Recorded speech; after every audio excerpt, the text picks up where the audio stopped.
So this Christmas, I had the privilege to go to Costa Rica with my family.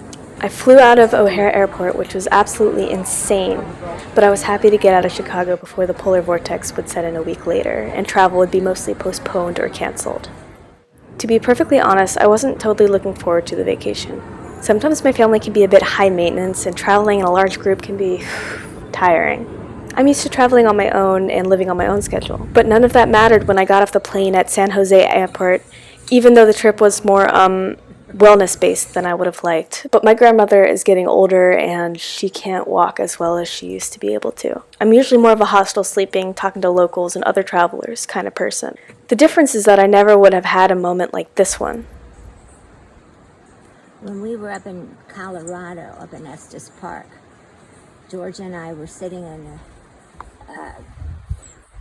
outside having a drink, waiting to get in for dinner, and they had a hummingbird garden, and hummingbirds were flying over our heads, and they were going from one feeder to the next, and you could hear zoom, zoom, zoom. That's so cute. I'll never forget that. That was so incredibly cool.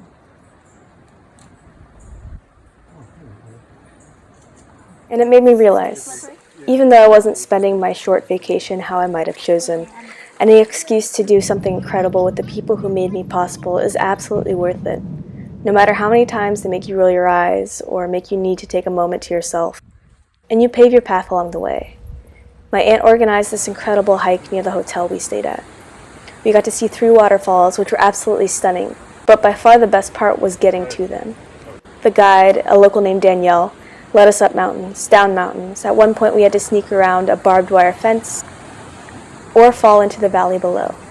It was our choice.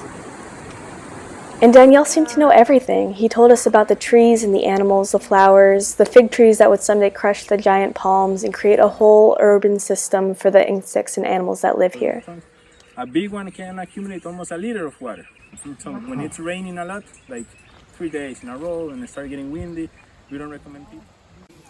And I noticed quickly that everyone we spoke to that guided us, served us breakfast in the morning, anyone we might have met here that wasn't here as a vacation so much as a job, they seemed happy. They were proud of their country, of their lifestyle.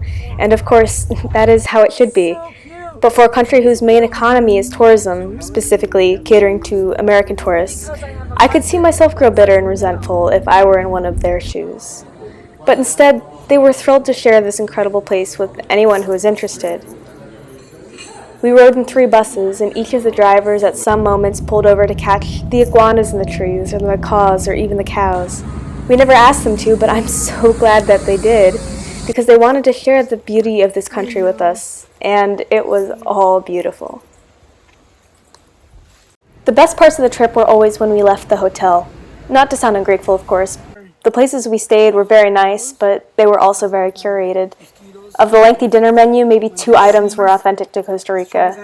I just felt like if I wanted a burger, I didn't need to travel thousands of miles to get one. We went on tours of the area.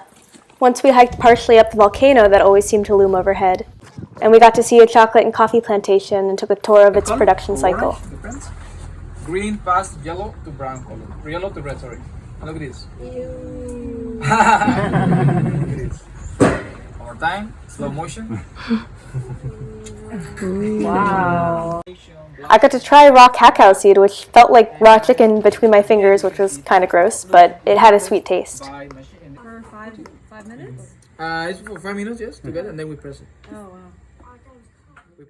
My small cousins were not as enthusiastic about the dark chocolate and the coffee as us adults. Oh. In our downtime, we visited the nearby town, La Fortuna.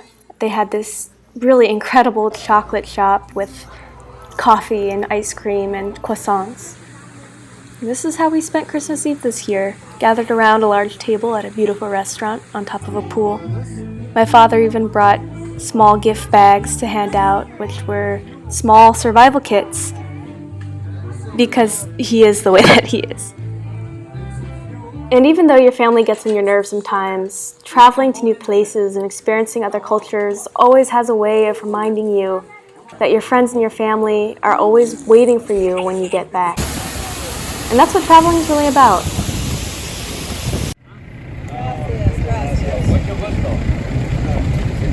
You guys got one of the two of you, right? Guys, it's time to cross, please.